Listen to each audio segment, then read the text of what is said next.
Many students and many people after the concerts used to ask me, why is the conductor so important?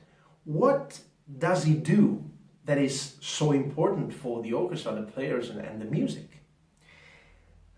I think that this is a very interesting question, and many people don't actually know the answer. They can try to guess, but they don't really know. So I would like to start with this first clip, just trying to answer this question. Of course, a conductor has many things to do, many things to think of.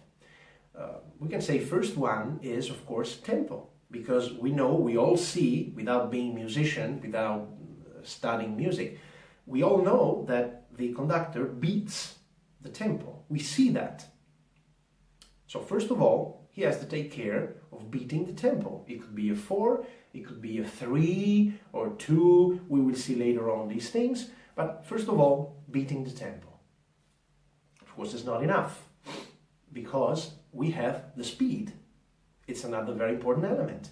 I can beat a 4 like this, or I can beat a 4 this fast, or I can beat it very slowly. So speed is another important thing, but not enough. We have dynamics. I have to conduct this passage in forte, so I need a very strong gesture here.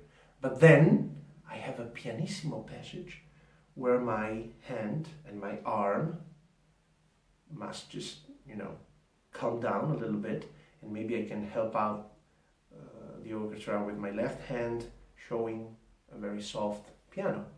And I can also show a crescendo or a diminuendo. So dynamics.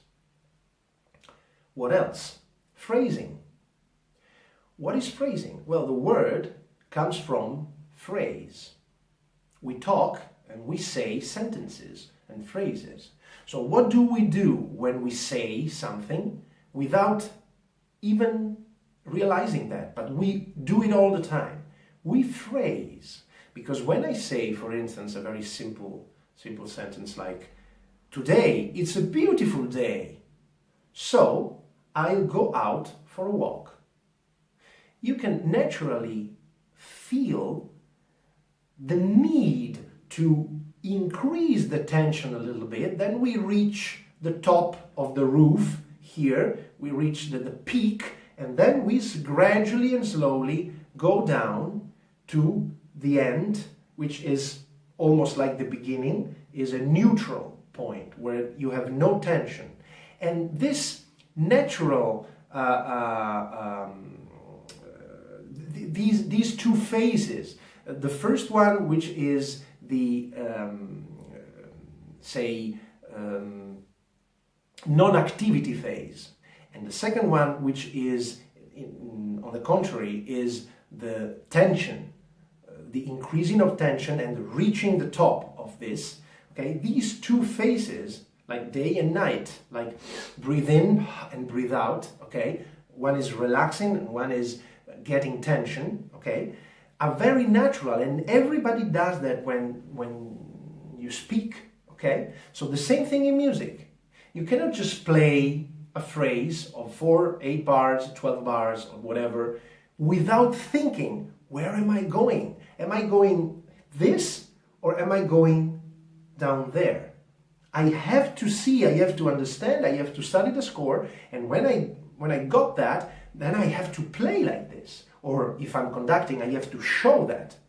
Because otherwise we are disconnected and we are not actually playing music. We are just playing notes, which is very, very different.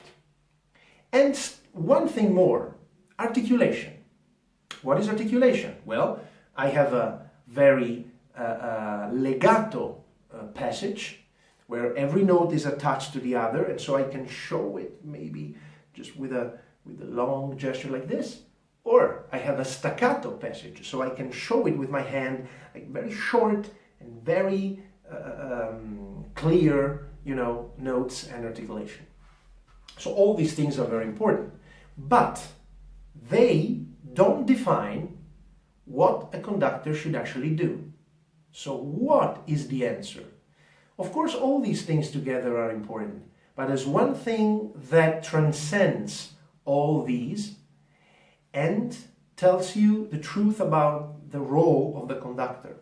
The conductor must be able to unify the intentions, and more than the intentions, the consciences of the players.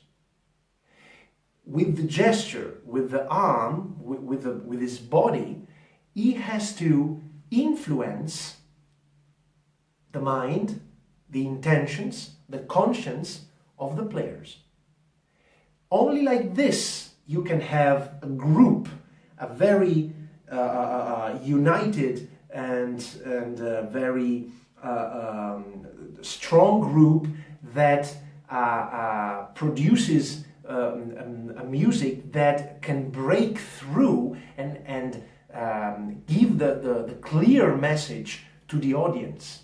Only with this attention, with this effort to be united, you can really make the music come to the audience. Otherwise, someone is thinking like that, someone is thinking differently, someone is has a different idea of phrasing. No, this is the real effort of a conductor that has to take care of all those things that I listed before, but it's not enough. The real purpose is to unify intentions and consciences, which doesn't mean at all that every player in the orchestra must agree with the conductor's choices. The players can also disagree with the conductor, but the most important thing is that they know what the conductor is showing, what the conductor is willing to do, and so they can be as one. Even if someone has a different idea, that's normal. We are different people. That's really cool. But when we play as an orchestra, we have to be one thing.